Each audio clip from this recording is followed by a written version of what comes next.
መድፈኞቹ አርሰናሎች እጅግ በጣም ወሳኝ የሆነች ለኔ በጣም ጥሩ የምላትን የአቻ ውጤት ከስፔን ዋንዳ ሜትሮፖሊታኖ ስቴዲየም ይዘው ተመልሰዋል።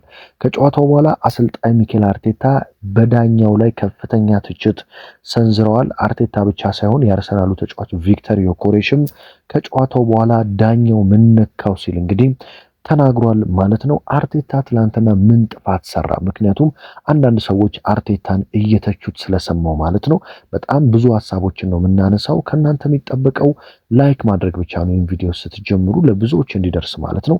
እኔም እንግዲህ ይኸው በማለዳ የስቱዲዮ ሰዓቴን አክብሬ ወደ እናንተ መረጃዎችን ለማድረስ ተገኝቻለሁ። ላይክ ማድረግ አይረሳ። ትላንትና አሰልጣኝ ሚኬል አርቴታ እጅግ በጣም ጥሩ የሚባል የጌም ፕላን ይዞ ነው ወደ ስፔን ያመራው። ብዙዎች እረዳለሁ ለምን ኖኒ ማዱኬ ቋሚ የሆነ ቡካዮ ሳካ እያለ ለምን ማርቲኔሊ ገባ ትሮሳርድ እያለ እንደዚሁም ደግሞ ኦዴጋርድ ለምን በኤቭሪቺዜ የተቀየረ የሚል ጥያቄን ሲጠይቁ ሰምቻለሁ። እንደዚሁም ደግሞ ቤን ዋይትስ ለምን ቋሚ የሆነ የሚሉ ጥያቄዎችን ሲያነሱ አይቻለው። ነገር ግን ማዱኬ ለምን ቋሚ እንደሆነ ቡካዮ ሳካ ተቀይሮ ከገባ በኋላ ያሳየውን አቋም ተመልክታችኋል። ቡካዮ ሳካ ገና ፊት አይደለም፣ ገና ትክክለኛ አቋሙ ላይ አልመጣም። ተክለ ሰውነቱም ገና አልተመለሰም። ገና እየሞከረ ነው ከጉዳት ተመልሶ ወደ ሙዱ ወደ ጨዋታው ለመምጣት። ስለዚህ የኖኒ ማዱኬ ቋሚ ሆኖ መግባት እጅግ በጣም ትክክለኛ ውሳኔ ነው። ኦዴጋርድ መቀየሩ ደግሞ ከትክክለኛም በላይ ምርጥ ውሳኔ ነው። ብዙዎቻችሁ ለምን ኦዴጋርድ ወጣ የሚል ጥያቄን ስትጠይቁ አይቻለሁ። ነገር ግን ማርቲን ኦዴጋርድ አስቡት፣ በኒውካስትል ዩናይትድ ጨዋታ ያን ሁሉ ደቂቃን የተጫወተው፣ በማንቸስተር ሲቲ ጨዋታ 90 ደቂቃ፣ በኒውካስትል ጨዋታ 90 ደቂቃ፣ ትናንትና ሙሉ 90 ደቂቃ ቢጫወት እንዴት ነው ቀጣይ በፉልሃም እንደዚሁም በደርሶ መልሶ በአትሌቲኮ ማድሪዱ ጨዋታ እንዴት ነው የኦዴጋርድን ብቃት ልናገኝ የምንችለው? በተለይ ኦዴጋርድ ደግሞ ታውቃላችሁ ዝም ብሎ በቀላሉ የሚጎዳ ተጫዋች ነው። ስለዚህ ኦዴጋርድን ቀይሮ ኤቭሪቺዜን ማስገባት ትክክለኛ ውሳኔ ነው። ከጨዋታውን በፊት ነግሬያችኋለሁ። ለኤዜና ለኦዴጋርድ ግማሽ ግማሽ ነው የሚያጫውታቸው። ምክንያቱም ከፊታችን ቅዳሜ ከፉልሃም ጋር ነው አርሰናል ጨዋታ ያለበት። ለዛ ጨዋታ ተጫዋቾች ማረፍ ስላለባቸው ግማሽ ግማሽ ነው የሚያጫውታቸው ብዬ ነግሬያችሁ ነበር። እንደተባለው ነው የሆነው። ኦዴጋርድ መጀመሪያ ተጫወተ። ከዛም በኋላ ደግሞ ተቀይሮ ወጥቶ ኤቭሪቺዜ መጀመሪያ ያረፈ፣ ሁለተኛ ላይ ደግሞ ኦዴጋርድ እንዲያርፍ ተደረገ ማለት ነው። ስለዚህ ተጫዋቾች በደንብ በሚገባ ማረፍ ነው ያለባቸው። ከአሁን በኋላ እንደዚህ አይነት ነገሮችን ጠብቁ። እየተቀያየሩ ነው የአርሰናል ተጫዋቾች የሚጫወቱት። ምክንያቱም የቀረው 6-7 ጌም ብቻ ነው ከሻምፒዮንስ ሊግ ጭምር።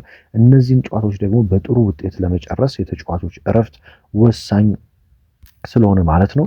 አርሰናል እንግዲህ የመጀመሪያው አጋማሽ ላይ በሚገባ ለግማሽ ፍጻሜ ከሜዳው ውጪ የሚጫወት ቡድን መስሎ በጥሩ መልኩ ጨዋታውን ተቆጣጥሮ ሲጫወት ነበር። ከረፍት በፊት የነበረው አርሰናል እጅግ በጣም የተረጋጋ፣ ለማየት ስንጠብቀው የነበረውን አርሰናል በሚገባ ተመልክተናል ብዬ አስባለሁ። ግብም አስቆጥሮ 1-0 መምራት ችሏል። የአርሰናል ደጋፊዎችን ብቸኛ ሊያበሳጭ የሚችለው ጉዳይ 1-0 እየመሩ አቻ መሆናቸው ነው እንጂ በአትሌቲኮ ማድሪድ ሄዶ አቻ ይዞ መምጣት በጣም ቀላል የሚባል ውጤት አይደለም፣ ጥሩ የሚባል ውጤት ነው። ከረፍት በኋላ ትልቁ ችግር የተፈጠረው አትሌቲኮ ማድሪድ በጣም በጥሩ መልኩ ተቀይሮ መጣ። ለዛ አሰልጣኝ ሚኬል አርቴታ ምላሽ መስጠት አልቻለም። ስለዚህ አትሌቲኮ ማድሪዶች ግን በርካታ ኳሶችን አባክነው ፍጹም ቅጣት ምት፣ ያው ቤን ዋይት ነው ፍጹም ቅጣት ምቱን እንግዲህ በእጁ የነካው። ያው ቤን ዋይትን ምንም ማድረግ አይችሉም። ለምን መሰላችሁ? እዛ ቦታ ላይ ብቸኛው የአርሰናል ምርጡ ተጫዋች ጁሪየን ቲምበር ብቻ ነው። ሞስኬራን ስታስገቡ ምን አለ ቤን ዋይት በገባ ያስብላችኋል። ቤን ዋይትን ስታስገቡ ምን አለ ሞስኬራ በገባ ያስብላችኋል። ስለዚህ እዛ በኩል ላይ እስከ ውድድር ዓመቱ መጨረሻ ቲምበር እስካልተመለሰ ድረስ አሁንም ድረስ የአርሰናል ትልቁ ክፍተት ሆኖ የሚቀጥለው ያ ቦታ ነው። ቤን ዋይትም ሆኑ ክርስቲያን ሞስኬራ ያ ቦታ እንደ ቲምበር ሊሸፍኑት አይችሉም። ስለዚህ ያንን ቦታ ጉዳት ስለሆነ ምንም ማድረግ አይቻልም ማለት ነው። ብዙዎችን እያነጋገረ የሚገኘው እንግዲህ እንዴት የኤቭሪቺዜ ፔናልቲ ይከለከላል የሚለው ነው። በተለይ በግልጽ እግሩን ረግጦታል፣ በግልጽ ኤቭሪቺዜ ተጠልፏል፣ ፔናልቲውን ዳኛው ሰጥቷል። ሄዶ ቫር አይቶ እንዲሽረው ለምን ተደረገ የሚለው ብዙዎችን እያከራከረ የሚገኘው ጉዳይ ነው። የአርሰናሉ አጥቂ ቪክተር ዮኬሬሽም የኤዜ ፔናልቲ ለምን እንደተሰረዘ አልገባኝም ሲል ከጨዋታው በኋላ የተናገረ ሲሆን በመጀመሪያው አጋማሽ ጥሩ ተቆጣጥረን ነበረም፣ እንደዚሁም ደግሞ ብዙ እድሎችን ፈጥረናል፣ ግብም አስቆጥረናል። ጨዋታው ከባድ ነበር፣ ስታዲየሙ ከባድ እንደሆነ እናውቅ ነበር። ነገር ግን ገና አንድ ጨዋታ አለን ሲል የተናገረ ሲሆን የኢዜ ፍጹም ቅጣት ምት በምን መልኩ ሊሰረዝ እንደቻለ ሊገባኝ አልቻለም ሲል እንግዲህ ቪክተር ዮኬሬሽ የኢዜ ፍጹም ግልጽ የሆነ ፔናልቲ እንደሆነም ተናግሯል ማለት ነው። በነገራችን ለቪክተር ዮኬሬሽ ትላንትና በጣም ምርጥ ብቃቱን ነው ያሳየው። የቪክተር ዮኬሬሽ መቀየርም ትክክል ነው። ምክንያቱም ቅዳሜ አርሰናል ከፉላምም ጋር አለበት። ስለዚህ እረፍት ማግኘት አለባቸው አርሰናል ተጫዋቾች እና ዮኬሬሽም በጣም ጥሩ ነበር። የተቀየረበት ዋነኛ ምክንያት ለፉልሃሙ ጨዋታ በሚል ነው። አሰልጣኝ ሚኬል አርቴታ ከጨዋታው በኋላ ምንድን ነው ያለው? የመድፈኞቹ አሰልጣኝ ሚኬል አርቴታ እንግዲህ የኢዜ ፍጹም ቅጣት ምት ውሳኔ በመሰረዙ መበሳጨታቸውን ገልጸዋል። ግልጽ ንክኪ እንደነበረ የገለጹት አርቴታ ምስሉን 13 ጊዜ ከተመለከትክ በኋላ ውሳኔውን ልትቀይረው አትችልም፣ ምክንያቱም ግልጽ ጥፋት ነበረ። ዳኛው እንዴት 13 ጊዜ ተመልክቶ ይሽረዋል ሲል አርቴታ የተናገረ ሲሆን የተፈጠረው ነገር ተቀባይነት የለውም ሲሉ ተናግረዋል። የጨዋታውን መልክ የቀየረ የተሳሳተ ውሳኔ ነው ሲሉ ተናግረዋል። አያይዞም ቀጣይ የምንጫወተው በሜዳችንና በደጋፊያችን ፊት ነው። ጨዋታው በእኛ እጅ ላይ ነው። አሁን ትኩረታችን ፉልሃም ነው ሲል አርቴታ ለፉልሃም ጨዋታ ትልቅ ግምት እንደሰጠ ከጨዋታው በኋላ ተናግሯል።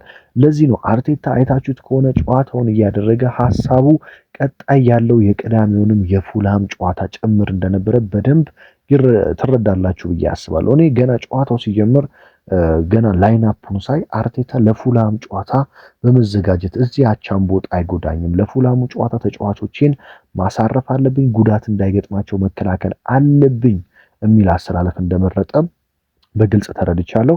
ምክንያቱም ኤዜ ረፍት ተሰጠው፣ ኦዴጋርድ ቋሚ ሆኖ ገባ፣ ማዱኬ እንዲገባ ተደረገ። ሳካ አሁንም በደንብ ረፍት ስላላደረገና በደንብ ወደ ጨዋታ ስላልተላመደ ረፍት ተሰጠው። ካላፊዮሪ ቤንች ላይ እንዲቀመጥ ተደረገ። ምክንያቱም በፉልሃሙ ጨዋታ ሂንካፔ ከደከመ ካላፊዮሪ እንዲገባ ለማድረግ ስለዚህ ማርቲኔሊንም አሰልፎ ለትሮሳርድም ረፍት ተሰጠው።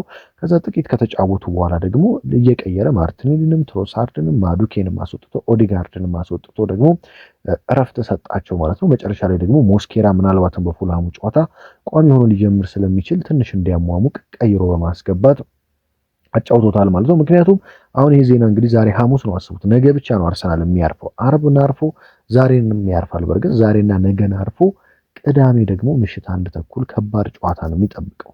ስለዚህ አሰልጣኝ ሚኬል አርቴታ ያንን ጨዋታ እያሰቡ የፉልሃሙን ጨዋታ እያሰቡ ጨዋታውን ሲያደርጉ እንደነበረ በግልጽ መረዳት ይቻላል። እንግዲህ ብዙ የሀገራችንን ጋዜጠኞች እንግዲህ ስሰማ ነበር ማታ ላይ በተለይ ኦዴጋርድ ተቀይሮ ሲወጣ አርቴታ እንዴት እንደዚህ ያደርጋል፣ ኦዴጋርድን ለምን ይቀይሯል የሚሉ ነገሮችን እየሰማሁ በጣም ፈገግ ስል ነበረ። ምክንያቱም ኦዴጋርድን የመሰለ ተጫዋች ከጉዳት ገና በቅርብ የተመለሰን ተጫዋች ያውም በጥሩ ብቃቱ ላይ ያለላችሁን ተጫዋች 90 ደቂቃ ከአትሌቲኮ ማድሪድ ተጫዋቾች ከዛ ፈጣን ጨዋታ ጋር አጫውታችሁ ድካም ውስጥ ወይ ጉዳት ውስጥ ከታችሁ ለፉልሃም ጨዋታ ማጣት ይሻላል ወይስ እረፍት ሰጣችሁ ከአትሌቲኮ ማድሪድ እንደምንም አቻ ይዛችሁ ወጣችሁ ለፉልሃሙም ጨዋታ እረፍት መስጠቱ ይሻላል? የትኛው ነው የሚሻለው? ስለዚህ አንዳንድ ብዙዎች ሀገራችን ውስጥ አንዳንድ እንግዲህ በትክክለኛ መልኩ ኳስን የማይረዱ እንግዲህ ዘጋቢዎች በሚዘግቡት ጉዳይ ግራ እንዳትጋቡ ለማለት እወዳለሁ። ሁሉም እንግዲህ በአሁኑ ሰዓት እየተነሳ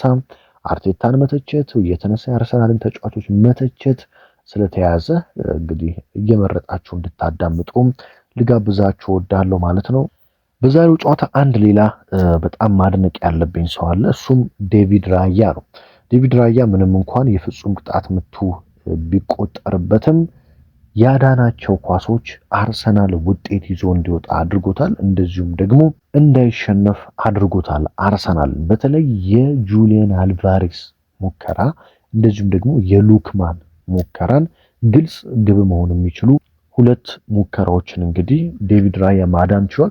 እንግዲህ ዘንድሮ በአርሰናል ቤት በጣም ዋንጫ ከሚገባቸው ሰዎች ማን ነው ዋንጫ የሚገባው በጣም ብላችሁ ብትጠይቁኝ ሙሉ የአርሰናል ስብስብ ዋንጫ ይገባዋል። እውነት ለመናገር እግር ኳስ ፍትሃዊ ከሆነች ለአርሰናል ዘንድሮ ዋንጫ መስጠት አለባት ብዬ አምናለሁ።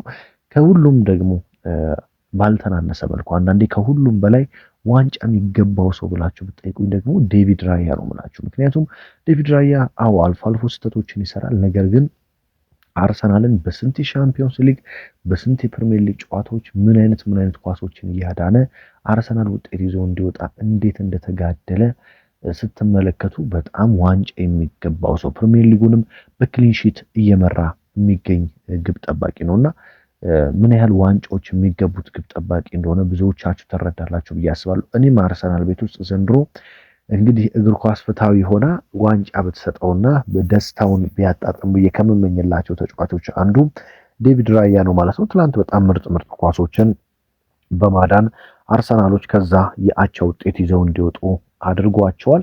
ሌላኛው ዴክላን ራይስ ትላንት አንድ አዲስ ሪከርድ ተጋርቷል። እሱም በትላንትናው ጨዋታ 83 የተሳኩ ፓሶችን ማቀበል ችሏል። ኳሶችን ዴክላን ራይስ ማለት ነው። ይህም ከ2003 2004 የፈረንጆቹ ዓመት በኋላ ማለትም ከ22 ዓመታት በኋላ ብቸኛውና በርካታ የተሳኩ ኳሶችን በአውሮፓ ሻምፒዮንስ ሊግ በግማሽ ፍጻሜ ማቀበል የቻለ እንግሊዛዊ ተጫዋች በመሆን አዲስ ሪከርድ በእጁ ማስገባት ችሏል ዴክላን ራይስ።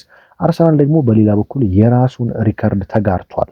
እሱ ምንድነው? በአውሮፓ ሻምፒዮንስ ሊግ ፍጻሜ ከባርሴሎና ጋር የደረሰ ጊዜ አርሰናል 13 ተከታታይ ጨዋታዎችን በሻምፒዮንስ ሊግ ሳይሸነፍ ነው ፍጻሜ መድረስ የቻለው ማለት ነው።